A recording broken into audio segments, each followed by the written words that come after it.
It's all his fault, pretty much. I was into electric skateboards. It was kind of like my get out of the house kind of thing. And I was looking to get a brand new board.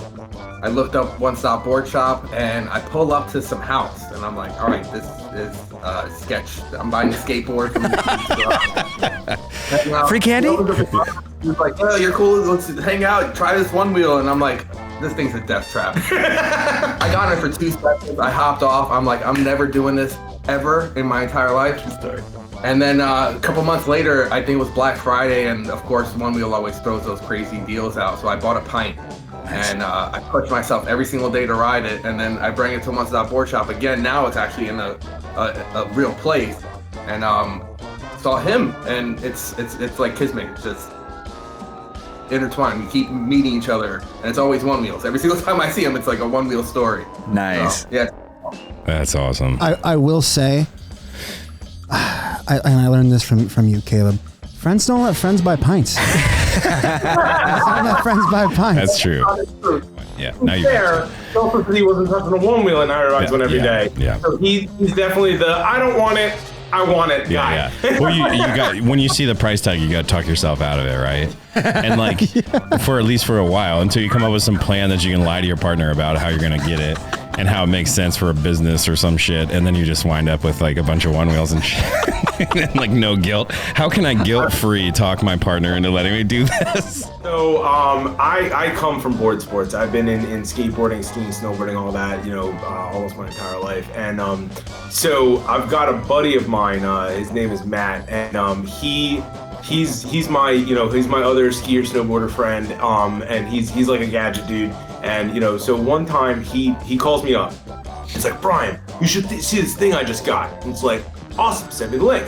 So he does, and I'm like, $1,800 for a skateboard? You're out of your freaking mind. At this time, it was the Plus, so it was a $1,500. Okay. So immediately after he he got an XR, and I was, he was like, you gotta get one. And I was like, dude, sounds awesome, but no. So finally, 3-4 months later, he comes up, and we go out to a local park here. And we ride for like 4 hours. He brought another board, another electric board, and we were riding for 4 hours. I ordered that night. So, yeah.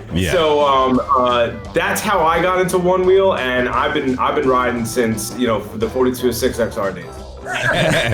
I want to have the hoodies again, hoodies, but there's like but not those. Yeah, there's like a bittersweet part of me that like I want to bring them back. My own brother won't buy any of our merch until we do more of those. Damn it. Yeah, he's like, I'm not, just let me know when the hoodies are in stock. I'm like, you could support us in so many ways. He's like, let me know when the hoodies are in stock. I'm like, fine, dude.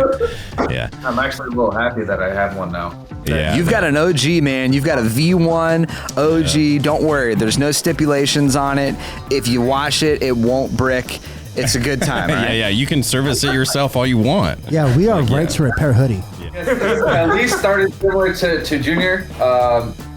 I ended up during the pandemic, like obviously I knew about, or not obviously, I started fancying One Wheel when it was still on Kickstarter. I was like, man, this thing looks awesome, but it's a Kickstarter, and I've already done a couple of other Kickstarter projects. So I was like, I don't want to spend a whole bunch of money on something that may not get backed, and I get screwed at the end of the day and get nothing at the end of it. So I'm like, all right, let me just see if this thing actually becomes something, and then I'll buy it when it's an actual product. Fast forward to like the pandemic, and I started seeing on YouTube a whole bunch of like One Wheel related ads. I'm like, this is sick. Like it actually became something cool. I was broke at the time still, so I said, all right, I'm just gonna buy a pint. Maybe I'll like it, maybe I won't. I got into it, and obviously friends don't let friends buy pints. You're damn straight.